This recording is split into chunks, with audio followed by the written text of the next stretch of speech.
but not one of them ever mentioned that maybe changing my diet would help my hair grow back. Yeah, you know what it do. You want no one, I want no one but you, my love. What's good, you guys? Thanks for coming to my channel. Thanks for watching my video.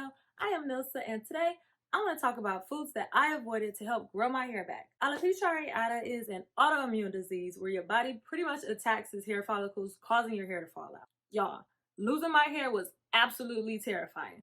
My mom was actually fighting breast cancer at that time, so I'm looking at her thinking, not only am I losing my hair, but maybe what's going on in my body is way worse than I actually think it is. I kept putting all these products on my scalp that would claim, oh, we'll grow your hair back.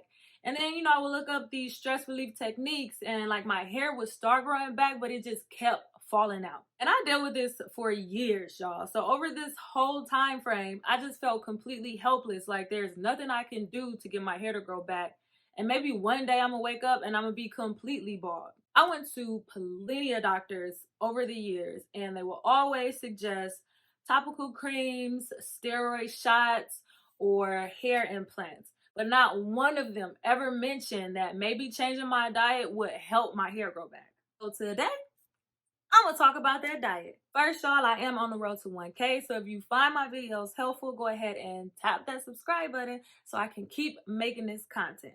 Okay, so back to the story. Y'all, my diet was absolutely horrible. And I was completely ignorant to the fact that most of the foods that I was eating was causing all this inflammation in my body. When I started researching and actually understanding just how bad chronic inflammation is, and that it could be one of the reasons that my hair is not growing back, I had to make a complete change. Granted, this is not something I did overnight. It took time for me to get to where I am, and I am still learning. But I want to share this information with you guys. Here are the foods that I completely removed from my diet or significantly reduced. Sugar. Y'all, I had a horrible sweet tooth. Like Pepsis, cookies, cakes, donuts. I would eat that stuff literally all the time. And it is super bad for you because it has a lot of sugar in it. What I didn't understand was all of the sugar that I was eating was causing my sugar levels to spike up very fast. And it also was suppressing my white blood cells, which would make it harder for me to fight germs and to fight diseases like alopecia. I was literally sick all the time. So I dropped the sugars and I picked up the fruit. Now, fruits are naturally sweet, and specifically strawberries, cherries, and grapes have anti-inflammatory properties.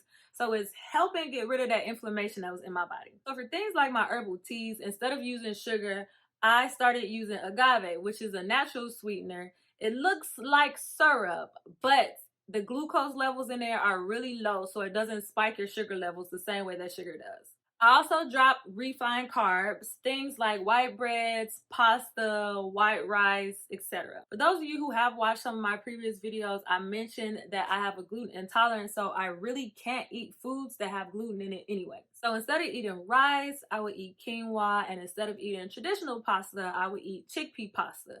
Now, both of those are really good for you because both have great anti-inflammatory properties. I quit eating fast food. Yes, McDonald's, Wendy's, Burger King, yes, all of that had to go. Now, we all know that eating fast food on a regular basis is bad for you anyways, especially because they use processed meats that's filled with preservatives and artificial flavoring. They use trans oils and they use a bunch of salt, all of which causes inflammation.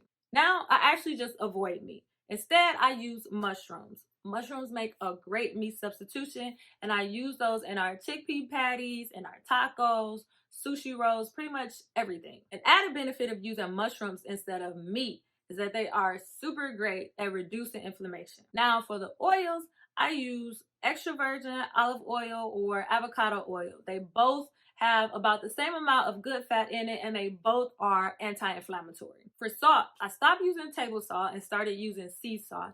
And actually, I just reduced my salt intake altogether. Last, I stopped eating dairy. Ice cream was very hard for me to let go. But milk, cheese, ice cream, like it had to go. Honestly, I was lactose intolerant at a point in my life, but because my symptoms were so mild, just like most of us, I kept eating it anyways, like a dummy. Now, I drink almond milk.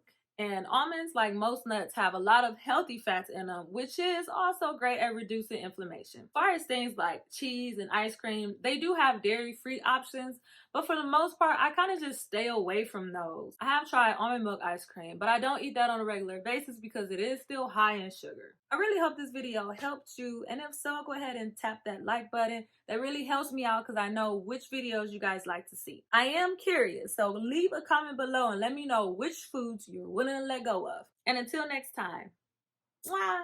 You know what it do. You want no one, I want no one but you, my love. Don't fuck up the vision, don't fuck up the mood. Don't run with the ones that they running through. You got too much to lose, you